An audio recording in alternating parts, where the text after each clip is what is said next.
The doctor who declared Carlo Acutis dead saw him again in 2026 and resigned the next day. The moment I saw his face, my hands stopped working. Not trembled, stopped. My fingers locked around the clipboard like they'd forgotten how to release, and my vision narrowed to a single point in that corridor. A corridor I had walked 43 times in my career. A corridor I knew by the color of the floor tiles and the particular echo that a pair of leather-soled shoes makes on linoleum at 6 in the morning. I knew that corridor the way a priest knows the inside of a sacristy. And now I was standing in it again, 19 years after the worst morning of my professional life, and the young man walking toward me had been dead since October 12th, 2006. His eyes found mine first. He smiled. And what I did next, I won't tell you yet, because before you can understand what I did, you have to understand what I saw 19 years earlier, on the morning I placed 2 fingers against the inside of a 15-year-old's wrist, felt nothing, and wrote the time of death in a notebook that I still carry with me today. You have to understand what that boy pressed into my hand before the nurses arrived. You have to understand why I kept what he gave me locked in the inner pocket of my medical bag for 19 years without opening it, the way you'd hold a letter from a dead man that you're not ready to read. My name is Dr. Luca Ferrante. I have been a physician for 38 years. I completed my residency at Niguarda Hospital in Milan in 1989, and between 1994 and 2022, I worked as a senior attending physician at San Gerardo Hospital in Monza, Italy. In the course of that career, I pronounced the death of 211 patients. I kept a record of each one, the date, the time, the cause, and one line of personal notation that my department head always called morbid and I always called necessary. Carlo Acutis is entry number 88. But here is what I never wrote in that notebook. What he said to me 40 minutes before I declared him dead. What he placed in my hands. And what I found, 19 years later, standing in a corridor in a city I had never intended to visit, looking at a face that medical science insists cannot exist. I stayed silent for 19 years. Not because I was ashamed. Not because I was afraid of what people would think of a physician who reports things that don't fit inside a differential diagnosis. I stayed silent because I made a promise, and the person I made it to told me exactly when the silence should end. He gave me a date. He gave me a place. And he gave me a name. A name I had never heard before, belonging to someone I would not meet for another 11 years. Every single one of those coordinates was correct. For 38 years, I practiced medicine on the principle that the human body follows rules, measurable rules. Temperature drops at a predictable rate after death. Cellular respiration ceases within 4 to 6 minutes of cardiac arrest. The brain's electrical activity flatlines and does not restart. I believed in these rules the way an engineer believes in load-bearing calculations. They were not a matter of opinion. They were not subject to personal interpretation. They were the floor under everything else. Today, I am going to tell you what happened the first time I found a crack in that floor, and what happened the day the floor gave way entirely. I came to San Gerardo Hospital in Monza in the autumn of 1994, transferred from a smaller clinic outside Lecco, where I had spent 4 years doing general medicine that was, truthfully, more routine than rewarding. Monza suited me. It was a teaching hospital with genuine infrastructure, a proper oncology ward, a pediatric unit that had been expanded in 1991, laboratory facilities that were calibrated weekly rather than monthly. I am not someone who needs much from a personal life. I had my practice, my notebooks, and a flat near the train station that I kept very clean and very quiet. That is the entirety of what you need to know about my private circumstances. My stance on the supernatural in October 2006 was simple and had not changed in 38 years of living. I did not have one. The supernatural, to me, was what people called things they hadn't yet measured correctly. I was not hostile to faith. I had Catholic patients who prayed before procedures, and I respected that. But I had no personal devotion, no church attendance, no theology. I was, in the cleanest sense, a man who believed in instruments. The call came on October 11th, 2006, at 7:42 in the evening. The oncology ward required an attending physician to consult on a pediatric patient whose status had deteriorated sharply over the preceding 6 hours. The patient was a 15-year-old male, Italian national, admitted September 29th with a diagnosis of fulminant M3 acute promyelocytic leukemia, APL. The admitting physician had documented blast cell count at 47% on admission. By the evening of October 11th, that count had moved to levels that made further treatment a question of hours rather than days. I reviewed the chart in the elevator. His name was Carlo Acutis.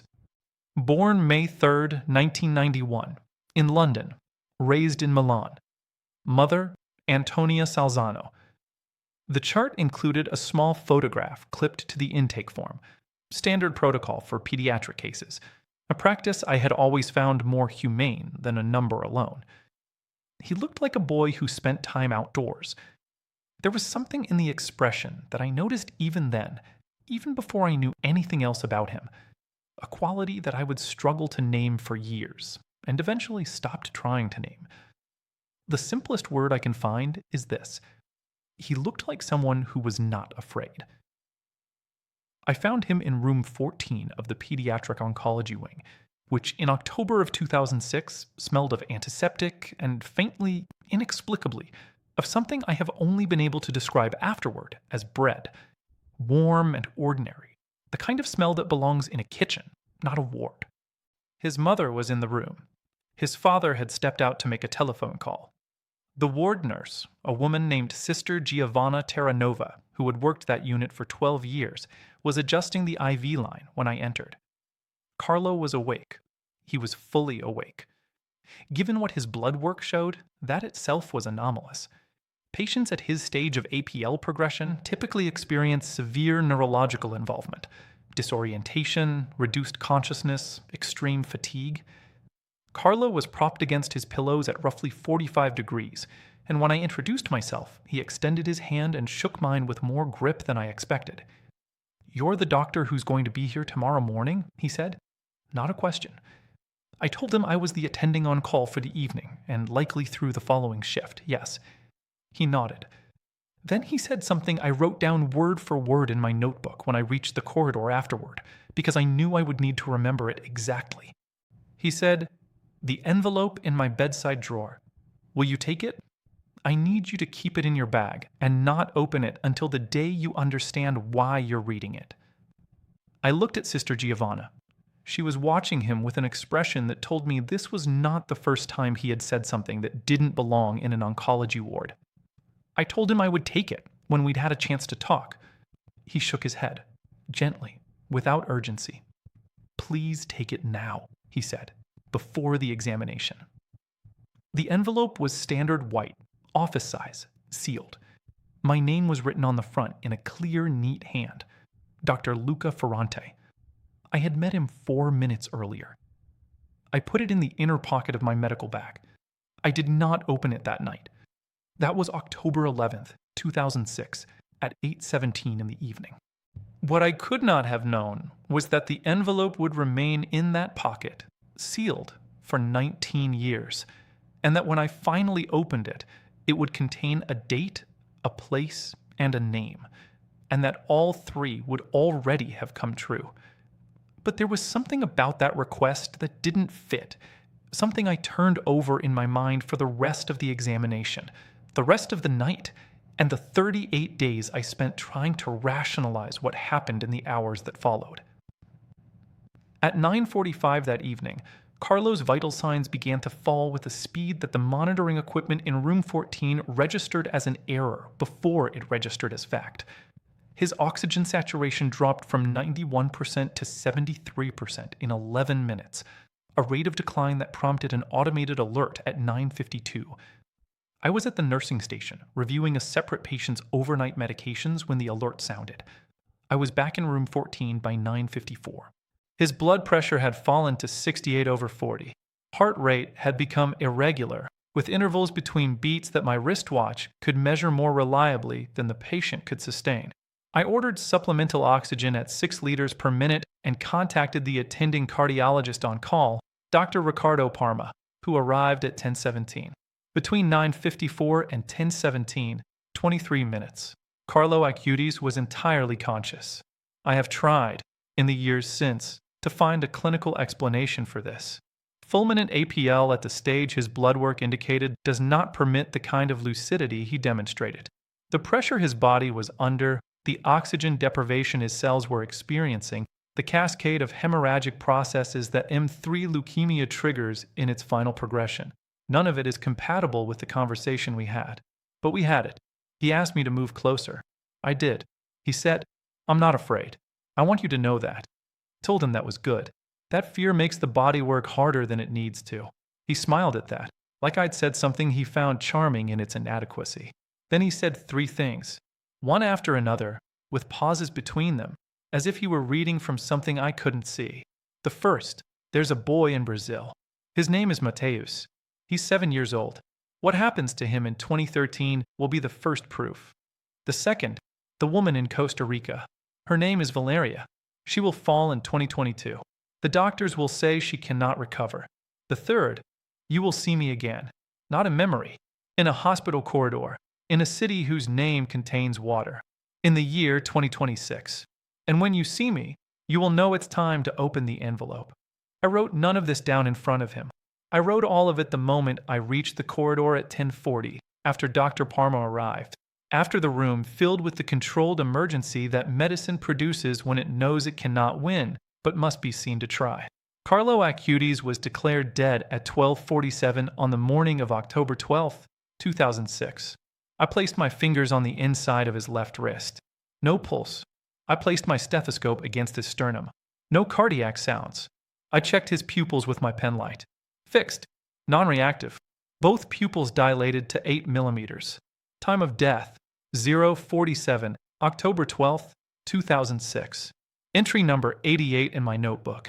Then I did something I had never done before and have never done since in 211 death pronouncements. I stood there for a moment after I capped my pen, with his mother in the corner of the room and Sister Giovanna near the door, and I felt a sensation I could not explain. The room did not feel empty. Every room where I have ever pronounced a death feels empty in a very specific way. A change in the atmospheric quality, something subjective but absolutely consistent across my experience. Room 14 did not feel empty. I did not write that in my notebook. I wrote it in a separate journal I keep at home. His skin temperature at 12:47 was the next thing that pulled at me, and here is where the anomaly becomes measurable. I used a Welch Allen SureTemp Plus 692 electronic thermometer. The Ward Standard instrument calibrated the previous Monday, October 9th, to within 0.1 degrees Celsius accuracy. I placed it in the axillary position as a post-mortem reference measure, something I do as a routine documentation step. The reading was 35.8 degrees Celsius, 12 minutes after cardiac cessation. Body temperature drops at an average rate of between 1 and 1.5 degrees Celsius per hour after death, depending on ambient room temperature, body mass, and insulating factors. The ambient temperature in room 14 that night, according to the unit's climate control log, was 22 degrees Celsius. Carlo's body mass at admission was listed as 62 kilograms. The standard Hensch nomogram, the forensic reference model for post-mortem body cooling, predicted that a 62-kilogram body in a 22-degree ambient environment should show an initial temperature of approximately 36.5 to 36.8 degrees Celsius at the moment of death. 35.8 was already below the predicted starting point, not marginally, not by a rounding error. I changed instruments. I retrieved a second Welch Allen from the nursing station. Calibration tag dated October 8th. Axillary reading, 35.6 degrees Celsius. I stood in that room and felt the floor shift under me. Not literally, but that is the only way I can describe what happens when the numbers that are supposed to explain everything quietly refuse to add up. I told myself the instruments were performing within normal variation. I told myself post-mortem measurement is inherently imprecise. I initialed the chart with the 0:47 time stamp and walked to the nursing station. I sat down. I did not pick up another chart for 11 minutes. 45 minutes later, at 1:32 in the morning, I returned to room 14 to complete the paperwork for the death certificate and the transport order. The room was empty except for Carlo. I measured his temperature again. Reflex. Professional habit. The kind of thing your hands do before your mind has decided to. 35.1 degrees Celsius. In 45 minutes, his temperature had dropped by 0.7 degrees. In a 22-degree ambient environment, with a 62-kilogram body, the hinged model predicted a drop of between 0.75 and 1.1 degrees in that time window. 0.7 degrees. The model said 0.75 minimum. His body was cooling, but it was cooling slower than the physics of the situation required. If what you just heard stopped you, if it made something in your chest go quiet for a moment, then I want to give you something before I go any further. I prepared a novena to Carlo Acutis, completely free, so that you can bring whatever you're carrying right now to your prayer. 9 days of petitions and reflections. It's in the description, the first link, right below this video. Download it today and begin. It costs nothing. It takes 5 minutes a day. But before I explain what happened the next morning, when the anomaly stopped being a measurement question and became something else entirely, I have to tell you about the call I received from Sister Giovanna 3 days after Carlo's death, and what she had found in the room that I had failed to notice. Sister Giovanna Terranova telephoned me on the morning of October 15, 2006, at 7:55. I was at my desk beginning the day's first consultation. She apologized for calling my direct line. I had given it to her years earlier for pediatric emergencies, and then she said, without any preamble, "I think you should come and see what I wrote down." I went to her office on the second floor of the pediatric wing at lunchtime. She had a notebook, not a medical chart, a personal notebook, small, with a green cover. She opened it to a page dated October 12th and turned it toward me. Her handwriting was the small, precise script of someone who had been writing in confined spaces for a long time. She had been in room 14 between 12:51 and 1:28 on the morning of October 12th, after I had completed the initial documentation and before I returned for the temperature measurement. She had measured Carlo's temperature also. Her instrument was a mercury thermometer, Higgs brand, calibrated weekly by the ward technician. She had used the rectal method, which is considered more accurate than axillary in post-mortem measurement. Her reading, taken at 1:04 in the morning, 17 minutes after my first axillary measurement, was 35.9 degrees Celsius. I stared at that number for a long time. A rectal reading is typically 0.3 to 0.5 degrees higher than axillary at the same moment. If her reading was 35.9 rectally at 1:04, and my axillary reading had been 35.8 at 12:47, 17 minutes earlier, then either both instruments were wrong in the same direction by the same margin, which is statistically almost impossible with two different instrument types from two different calibration dates, or Carlo Acutis' body was not cooling at any rate that matched published forensic models. Sister Giovanna had done her own calculation. She showed it to me on the next page of the notebook.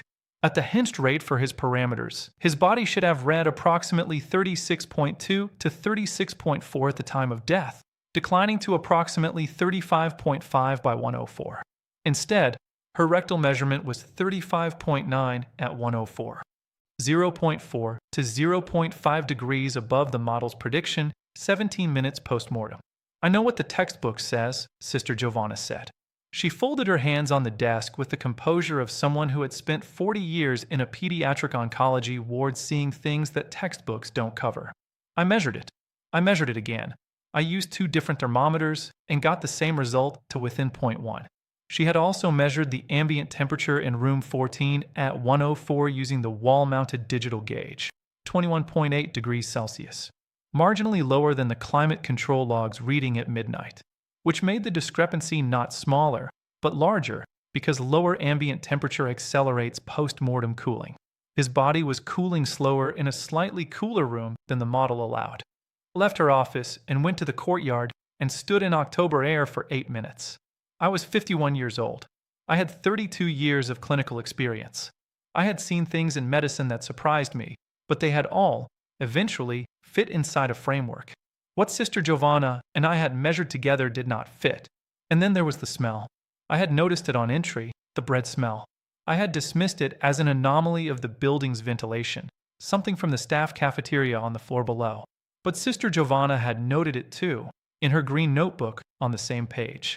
She had written, "Sent in room 14 from approximately 22:30 until 1:28 departure, bread-like, warm, strong near the head of the bed. Inconsistent with cafeteria proximity, cafeteria closes at 2000 hours. Inconsistent with any cleaning product and ward inventory." She had also written, in smaller letters beneath, "3 times in 12 years I have worked this ward, I have smelled this. I know what it is said to mean." I asked her what it was said to mean.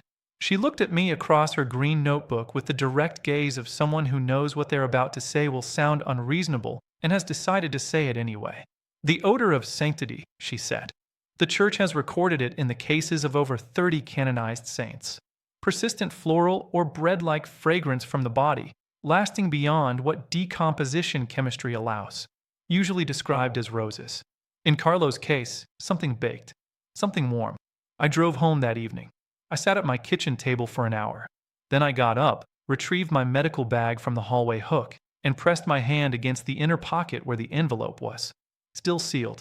His handwriting on the front. I left it there. But I had noticed something on the October 11th admission chart that I had not thought about until that moment. A notation in the social work section, added by the hospital's liaison who had spoken with the Acutis family on admission.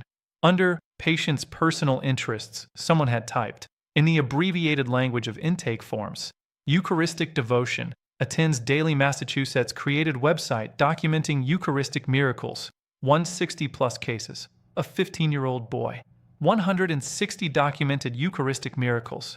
A website. I opened my laptop for the first time that evening with a purpose other than medical records. What I found there was going to change the shape of everything else, but not yet. Because in the 3 weeks following Carlo's death, something else happened first, something that had nothing to do with temperature measurements or smell, something that arrived through the most ordinary channel imaginable. A telephone call from a colleague at a hospital in Bergamo who had, by what he called coincidence, also been present at a pediatric death in 2003, and it kept a notation he didn't know what to do with. His name was Dr. Alfredo Conti. He had heard through the hospital network that I was the attending at the Acutis' death, and he called me not to offer condolences, but to read me a line from his own notebook. Because his notation from 2003 used the same phrase, odor of sanctity, that Sister Giovanna had used. But the child in his notation had not been Carlo. It had been a girl named Chiara Corbella, and when he had investigated, he had found that someone else had also documented the smell and the temperature, and something else he had not shared with anyone because he had been waiting, he said this directly, for someone else to see it first. What Alfredo Conti had found was a link between his 2003 case and Carlo Acutis that neither of them should have been able to know about. A link that was measurable, documented, and this was what drove him to pick up the telephone, confirmed by a third, independent source that had been published in a Franciscan journal in April of 2006, 6 months before Carlo died. The problem was no longer technical. It was much worse than that. Alfredo Conti was 61 years old in October of 2006, a pediatric hematologist with 27 years of experience and a publication record of 34 peer-reviewed papers. He was not someone given to mysticism. He had, in his own words, the faith of a man who attended Christmas Mass because his wife wanted to and genuinely saw no reason not to. That was the entirety of his religious life. He came to Monza on November 3, 2006. He brought his notebook, brown leather, much older than Sister Giovanna's green one. He sat across from me in my office and opened it to a page dated March 14, 2003. His patient that day had been a 9-year-old boy admitted with late-stage neuroblastoma. Alfredo had pronounced him dead at 22:15 on March 14th. Post-mortem temperature taken at 22:31 with a Braun Thermoscan Pro 6000 ear thermometer, 36.7 degrees Celsius. He set down the notebook. "That's above where it should have been," he said. 2 degrees above where it should have been. I measured it 4 times. I swapped the instrument. I got 36.6 on the second instrument. He paused. The child's name was Matteo Volpi. He had never met Carlo Acutis. He died 3 years before Carlo's diagnosis. I didn't know who Carlo Acutis was until last week. The connection he had found was not the children. It was the location. Both children had been receiving the Eucharist from the same hospital chaplain, a Franciscan friar named Father Benedetto Ricci, who served as the hospital chaplain for the pediatric oncology wards at both institutions, rotating between Bergamo and Monza on a schedule that matched, precisely, the days on which both Matteo Volpi and Carlo Acutis had received their final communion. Father Ricci was the link, and Father Ricci, when Alfredo had contacted him, had confirmed something else entirely, that on both occasions he had noticed the temperature of the child's hands as he administered the Eucharist. Warm, unmistakably warm. He said he had mentioned it to no one because a chaplain does not make medical observations in his professional capacity, but he had written it in his breviary, with dates. Alfredo had asked him for the dates. He had compared them to the ward temperature logs.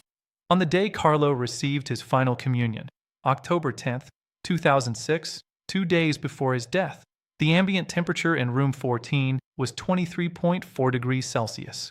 A patient at Carlo's stage of APL, with the blood pressure readings documented in his chart that morning, 74/48, should have had peripheral temperature, hands, forearms, while below core body temperature due to circulatory compromise.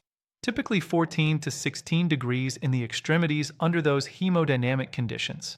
Father Ricci described Carlo's hands as warm in the way of someone sitting beside a fire. Alfredo sat across from me with his brown notebook closed on his lap and said, "I don't know what to do with this. I've had it for 3 years. I needed someone else to see it first." I understood completely. I had been sitting with an envelope for 3 weeks. What I could not tell Alfredo, not yet, because I was still processing what it might mean, was that I had something more specific than a temperature discrepancy in a chaplain's notations. I had words. I had names. I had dates. Mateus, Brazil, 2013. Valeria, Costa Rica, 2022. A hospital corridor. A city whose name contains water, 2026. I did not share those details with Alfredo that afternoon. I filed them in the part of my mind where I kept things I wasn't ready to examine. I shook his hand. I kept his telephone number. I closed my office door when he left and sat in my chair for the rest of the day seeing patients, doing my job, doing it well. And somewhere in the back of everything, like a frequency just below hearing, the envelope stayed exactly where it was. The minor thing I had noticed on the admission chart, the note about the Eucharistic Miracles website, was waiting for me. And now I had a reason to look at it more carefully. But what I found when I did was going to require every piece of what came next to make sense of. I began reading seriously in January of 2007, 3 months after Carlo's death, after the immediate paperwork and the clinical aftermath had settled, after I had resumed my standard schedule and reassured myself that medicine was still legible. I sat down with a printed copy of the catalog Carlo Acutis had built. It was a website called *Miracoli Eucharistici, Eucharistic Miracles of the World. He had documented 163 cases, organized by country, with photographic documentation where available, primary sources, church documentation, scientific analyses where they existed. The scholarship was precise. The sourcing was meticulous. The website looked like it had been built by a university archivist. He had been between 13 and 15 years old when he built it. I spent 6 hours reading it the first night. I came back to it the following evening, and the evening after that. I was not looking for the supernatural. I was looking for the pattern, for what a 15-year-old boy who built this saw in these cases that made him spend 2 years of his life documenting them. And what I found was consistent across the documented miracles. Physical evidence that resisted chemical explanation. Consecrated hosts that bled human cardiac muscle tissue. Hosts that survived fire and flooding while everything around them burned or soaked. Hosts that remained incorrupt over centuries in conditions that should have produced complete biological breakdown. I am a physician. I know what human cardiac tissue looks like. I know what incorruption rates look like in biological material. What the documented analyses in that catalog showed, particularly the Lanciano case, where the scientific analysis conducted by Professor Odoardo Linoli of the University of Siena in 1971 found AB-positive human cardiac muscle in a host dating to approximately the 8th century. was not something I could place inside a biological framework. Linoli's methodology was standard histological analysis. His findings were verified by independent teams. The tissue showed no signs of the preservation that artificial mummification would produce. I read the Lanciano entry 4 times. Then I read Carlo's commentary beneath it. He had written, in the spare language of a boy who knew how to say exactly as much as needed, "If you want proof that heaven is real, this is where to start looking. The rest is just having the courage to look." In February of 2007, I contacted Antonia Salzano. I had her number from the hospital's family liaison file, which I accessed through proper clinical channels. A follow-up call, I told myself, which was not entirely untrue. I told her I had been Carlo's attending physician in his final days, and that I would like to speak with her when she felt ready. She called me back the same evening. We spoke for 2 hours. She was composed in the way that people are composed when their grief has passed through its most acute phase and arrived at something harder and quieter. She told me about Carlo's faith, the daily mass that began when he was 7, the decision that came entirely from him and was never pushed or encouraged. She told me about the Eucharist being his highway to heaven, which is what he called it in those exact words since he was around 11 years old. And then she told me something that made the envelope in my bag feel very heavy. He told me in September of 2006, when he was still at home before the diagnosis, he said, "Mama, when I'm gone, there will be 2 people who can't explain what happened, a doctor and a nurse. They'll find each other, and the doctor has a letter." I was completely still. "Did he say anything else?" I asked. "About the letter?" She was quiet for a moment. He said the doctor would know when to open it, and that when he did, there would already be a boy in Brazil who could confirm it. Mateus, Brazil, 2013. Carlo had said 2013. It was now 2007, 6 years away. I am not a man who cries easily. I have closed the eyes of children and not cried. But sitting in my kitchen in February of 2007, on the telephone with a woman whose 15-year-old son had told her the name of an instrument I carried in my bag, I felt something move through me that had no clinical name and didn't need one. The connection between what Carlo had told me in room 14 on the night of October 11th and what he had told his mother in their home in September was not a coincidence. A coincidence requires 2 data points to overlap by chance. This was 3 data points: the doctor, the letter, the boy in Brazil, stated in 2 different conversations to 2 different people with no possibility of coordination. He had told us both, separately, because he wanted us to find each other. I downloaded that novena I mentioned. If you already did, you know why I needed it. If you didn't yet, it's the first link in the description, right below this video. Pray it for whoever you're thinking about right now. And if these stories mean something to you the way they mean something to me, this is where I keep telling them.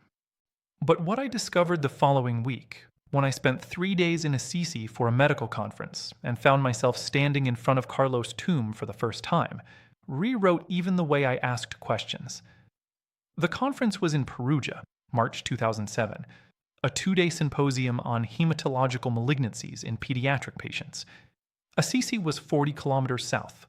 I drove there on the 2nd day, in the morning, before the afternoon session. I told myself it was a reasonable detour. I had been reading about Carlo for 4 months. I had spoken with his mother. I had measured things that didn't add up. I needed to see where he was. The sanctuary of the spoliation at that time held his body in a simple tomb beneath the church. The permanent home in the Basilica of Santa Maria Maggiore would come later, after the beatification. A Franciscan friar was present, elderly, with hands that moved in continuous small gestures of prayer. I stood at the tomb for approximately 20 minutes. I am going to try to say this without reaching for language that doesn't belong to me. Something in that space had the same quality as room 14 on the night of October 11th. The same, and I use the word clinically, descriptively, not devotionally, atmospheric fullness. The absence of the emptiness that I associate with death. And then I turned around, and the elderly Franciscan friar was standing close enough to speak quietly. And he said, "You were with him at the end?" I stared at him. I started. "Forgive me," he said. "Father Benedetto told me about the attending physician. There aren't many who come here with a medical bag." I had brought my medical bag out of habit. I always travel with it. Alfredo's contact, Father Benedetto Ricci, the chaplain who had administered Carlo's final communion. The friar's name was Father Augusto Carnevale. He had known Carlo from the boy's regular visits to Assisi during the 3 summers before his diagnosis. Carlo had made a practice of coming to Assisi in July, staying 3 or 4 days, visiting St. Francis's sites with a thoroughness that the friars found both unusual and moving in a teenager. Father Augusto had spoken with him on each visit. He told me something in that church that I had not found in any documentation.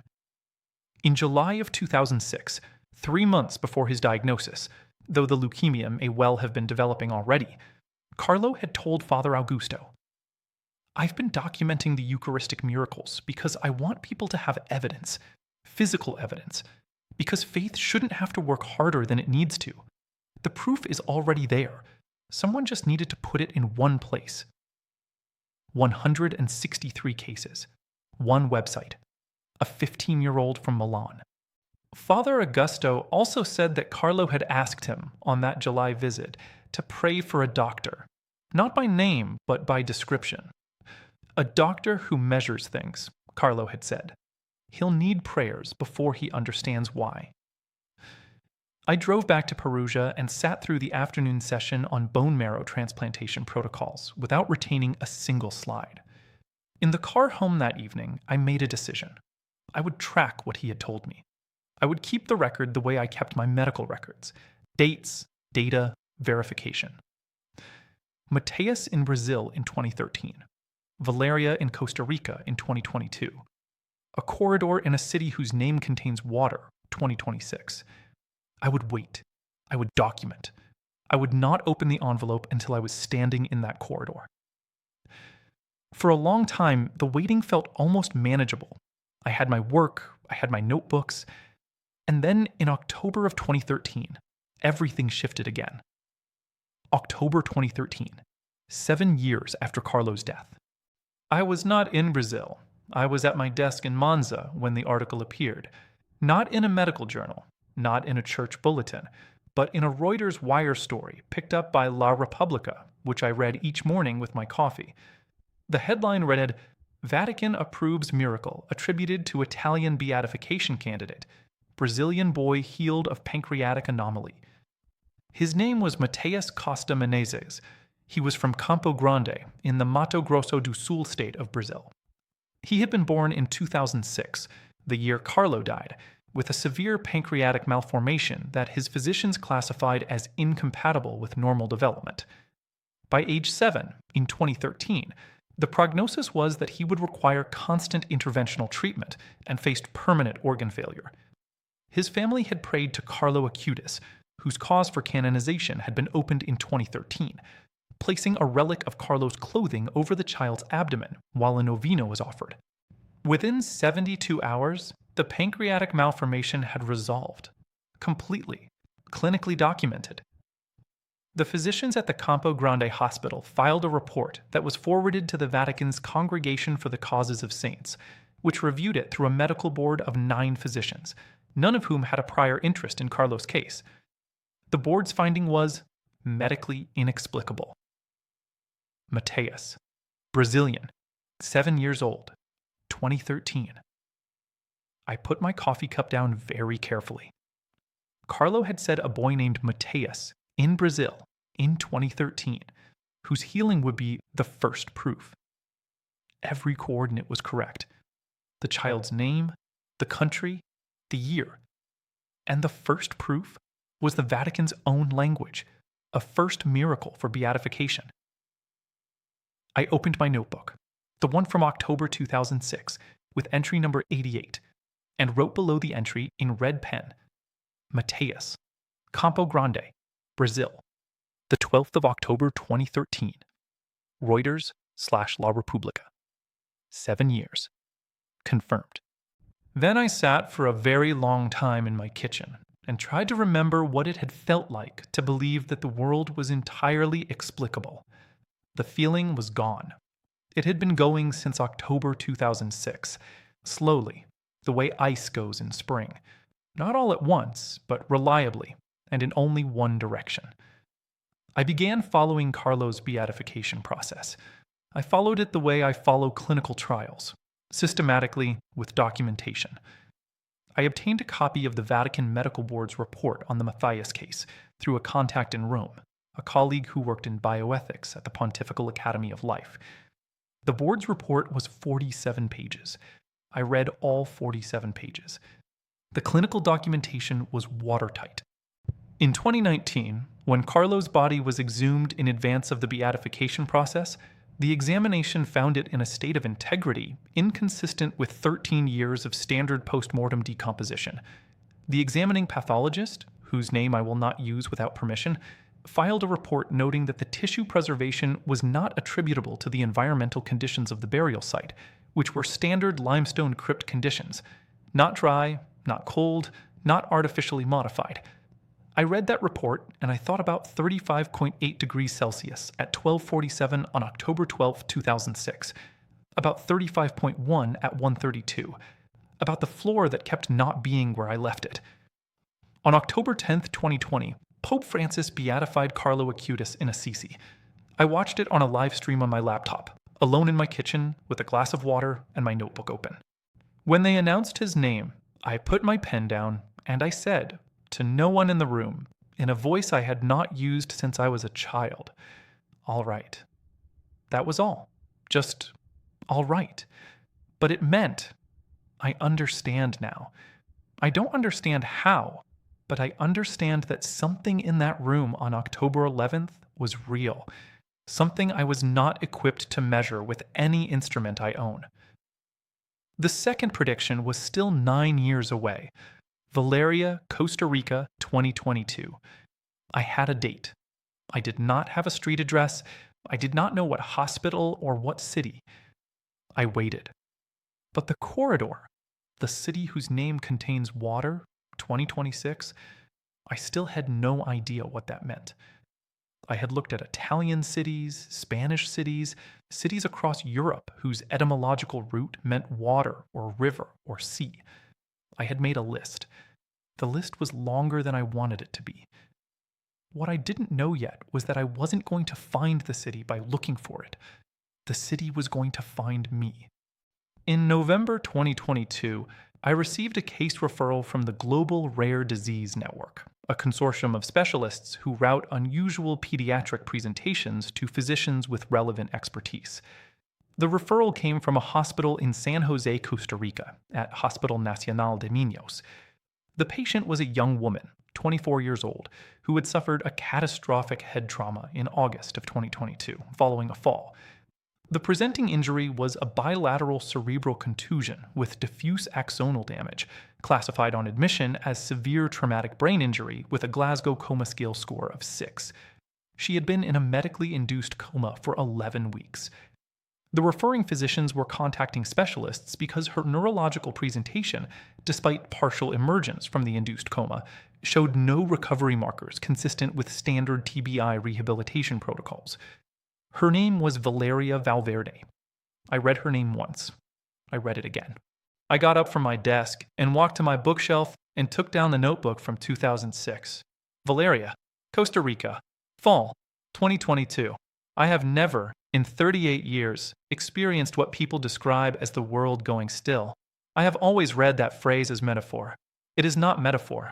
It is a precise description of a very specific neurological event in which your sensory processing doesn't stop but recedes, and what remains is the absolute, undeniable confrontation with something you cannot explain.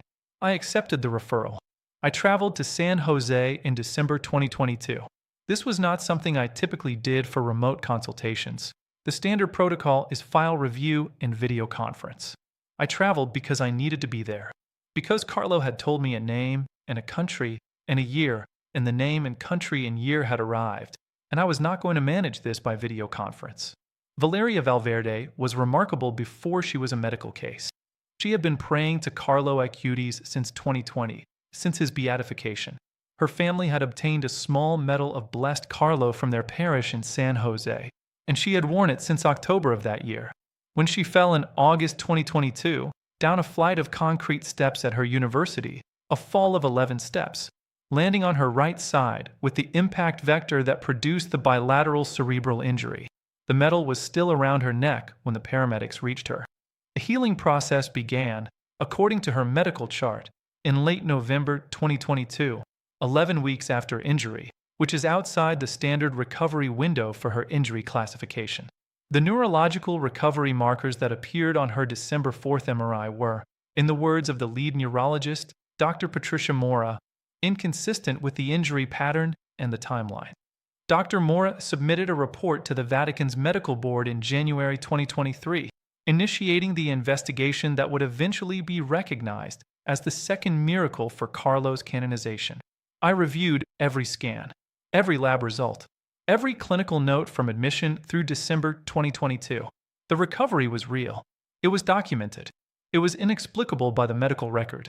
I stood in Hospital Nacional de Niños in San Jose, in a corridor outside the neurology ward, and I thought about the city in the final prediction. Asterisk a city whose name contains water. 2026. Asterisk San Jose. St. Joseph. Water is not in the name. The third corridor was still waiting. I flew home. I wrote in my notebook, asterisk Valeria Valverde. San Jose, Costa Rica.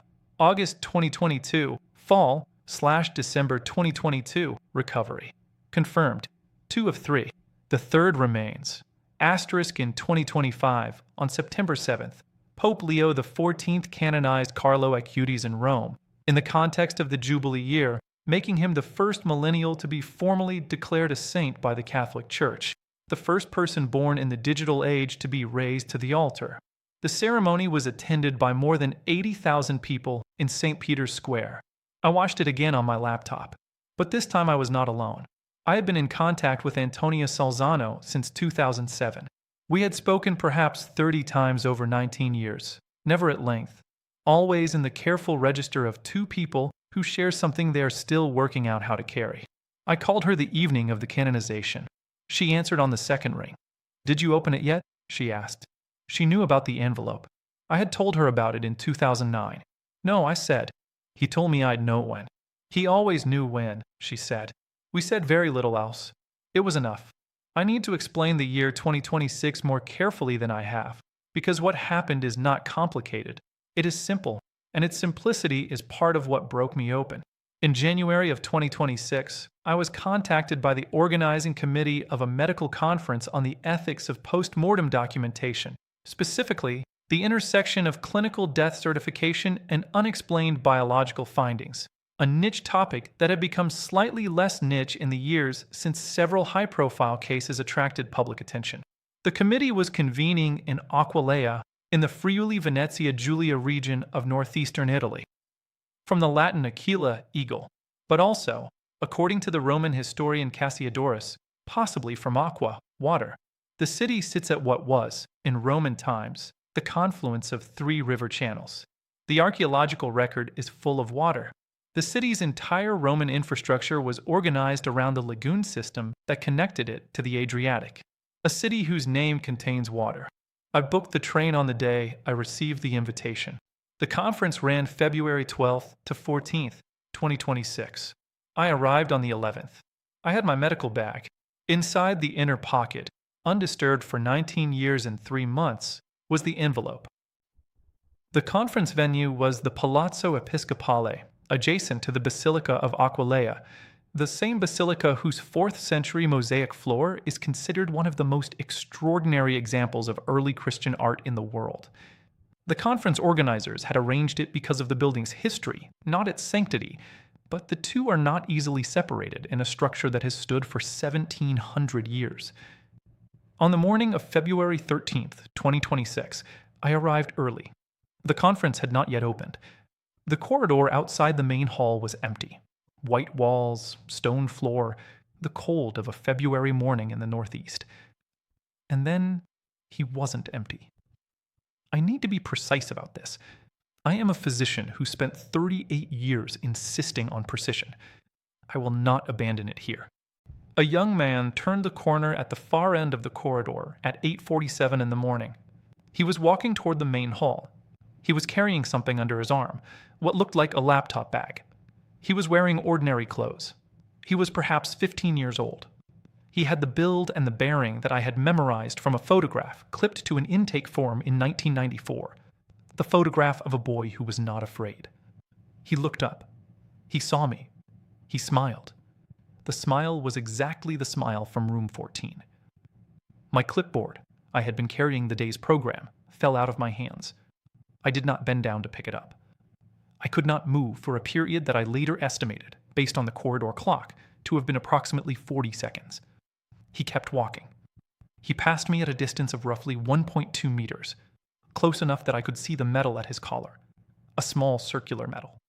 I have no explanation for what I experienced in those 40 seconds. I can tell you what my body did. Pulse rate elevated sharply, peripheral vasoconstriction producing the sensation of cold in my hands and feet. A significant increase in what I can only describe as the perception of light in the corridor, though the light fixtures did not change. When I turned around, the corridor was empty. I sat down on the floor of the corridor of the Palazzo Episcopale in Aquileia, Italy, on February 13th, 2026, and opened my medical bag. I took out the envelope. I did not open it with calm. My hands were shaking, actually trembling, the fine motor tremor of someone experiencing acute adrenergic response. I had not felt my hands tremble since my first ever arterial catheterization in 1989. I opened the envelope by tearing it across the top, inelegantly, the way you open something when elegance has left the building entirely. Inside was a single folded sheet of paper, notebook paper, the kind torn from a school exercise book. The writing was in the same clear hand as my name on the outside of the envelope. At the top, a date, February 13th, 2026. Below the date, an address, Via Patriarchi 12, Aquileia, Friuli, Venezia Giulia, the address of the Palazzo Episcopale. Below the address, a name, not mine, a name I had never encountered in 19 years of following Carlo's story. Father Giulio Magnani, S.J. Beneath the name, 2 lines. When you see this name, find him. He has been waiting for you to arrive. Tell him the measurement was 35.8. He will know what it means. I sat on that floor for a long time. Then I got up, picked up my program from the floor, found the conference registration desk, and asked the volunteer behind the table whether a Father Giulio Magnani was registered for the conference. She scrolled the list. Yes, Jesuit. He's presenting tomorrow morning. I found him at lunch. He was 64, with the direct gaze of someone who has been waiting for a specific conversation for a very long time. I introduced myself. I told him I had a message. I said, the measurement was 35.8. His face changed in a way that I don't have clinical vocabulary for. Not shock, something more precise than shock. He said, I know. I was there. Father Giulio Magnani, it turned out, had been a young Jesuit scholastic doing hospital ministry rotation at San Gerardo in 2006. He had been in the corridor outside room 14 on the night of October 11th, not inside the room, not documented on any chart, but present in the building. He had been the one who first smelled the bread fragrance in the corridor before he had any knowledge of what was happening inside the room. He had written it in his spiritual journal. He had been told by a note left in the Jesuit community mailbox the following morning, a note in a hand he did not recognize and had spent 19 years trying to identify, that a doctor would one day come to him with the measurement, that when the doctor came, he was to share the journal entry. He had the journal with him. Brought to the conference, he said, because he had felt that morning that February 13th was significant without knowing why. The journal entry was dated October 11th, 2006. It read, 8:45 p.m., corridor outside room 14, pediatric oncology. Strong smell of bread, warm, impossible to explain. Felt strongly that I should pray. Prayed for 40 minutes. Left at 9:25 p.m. The sense of presence remained in the corridor long after I left the building. 8:45. I had entered room 14 at 8:17. Carlo had given me the envelope at 8:22. I had been inside the room while a young Jesuit I had never met stood in the corridor 40 meters away, praying, because the smell of bread was coming through a closed door. I read the journal entry 3 times. Then I did something I have never done in a professional context in 38 years. I asked Father Giulio if we could pray together right there in the conference lunch area. He said yes without hesitation. We prayed the Hail Mary 3 times. And then I said what I hadn't said since I was small, the act of contrition from memory, which I did not know I still had. I submitted my resignation from San Gerardo Hospital on February 14, 2026, the following morning. I did not resign because I had lost my faith in medicine. I resigned because what medicine had given me, 32 years of precision, 32 years of instruments, 32 years of believing that measurement was the same as understanding, had brought me, instrument by instrument, datum by datum, to a door that medicine cannot open from its side. Someone else has to open it. The resignation letter was 6 sentences. In the final sentence I wrote, I have measured everything available to me. The measurements confirm what I am no longer in a position to disbelieve. My department head called me that afternoon. She asked if I was well. I told her I was better than well, in a way that I had not been for a very long time. She was quiet for a moment. Then she said, "The boy, the one in 2006. I always wondered." I told her she could stop wondering. I want to tell you where I am now, because the ending of a story like this is not a place you stay in. It becomes the beginning of something else, and I am still inside it. I am 69 years old. I have not returned to clinical practice, though I still hold my license and consult on rare cases when asked. I spend most of my time differently. I have given testimony to the dicastery for the causes of saints on 3 occasions. The most recent in November 2025, 2 months after Carlo's canonization on September 7th of that year, when Pope Leo XIV raised him to the altar and gave the world its first millennial saint. I was in Rome for the canonization. I stood in St. Peter's Square with 80,000 other people and watched a young man from Milan who had built a website about Eucharistic miracles and called the Eucharist his highway to heaven, be declared a saint of the Church. I did not cry during the ceremony. I cried afterward, alone, in a small church off via Della Conciliation, sitting in a pew I had chosen at random, in front of a tabernacle whose lamp was lit. I cried because I thought about entry number 88 in my notebook. The notation at 047, October 12, 2006. The 2 fingers on the inside of a left wrist, and the silence that meant it was over. And then I thought about the envelope, the date, the address, the name, the measurement, 35.8.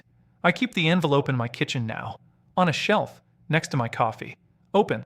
I look at it when I drink my coffee in the morning, in the clean light of early morning, and I think about what it means to be a man who believed entirely in what he could measure, and then was measured by something he couldn't. Carlo Acutis said the Eucharist was his highway to heaven. He said it when he was 11 years old, and he said it when he was 15 years old. And he said it, I believe, in every consecrated host he documented in those 163 cases. Because what he was trying to tell us is that the evidence was never hidden. It was always on the altar, available to anyone who looked, every single day, in every church in the world. He just needed someone to put it in one place. 163 miracles, 1 website, 15 years old, and an envelope that waited 19 years for the right February morning. The traces of heaven are everywhere. He left them. I spent 38 years collecting data, and then I walked into a corridor in a city whose name contains water, and the data was complete. If this testimony has marked you as deeply as living it marked me, then I ask you one thing before you go. Subscribe to this channel and share this video with someone who needs to hear it. We keep gathering here. The traces Carlo left all over the world, in rooms that shouldn't smell like bread, in measurements that don't match the models, in names that arrive exactly when they were promised. And if you want to carry something of this story with you, the free novena to Carlo Acutis is in the description. The first link right below this video. Download it. Pray it over 9 days. Pray it for someone you love, for someone who is measuring things and hasn't yet found where the measurements lead. Carlo said the Eucharist was his highway to heaven. The traces of heaven are everywhere. You only have to know how to look. Traces of heaven.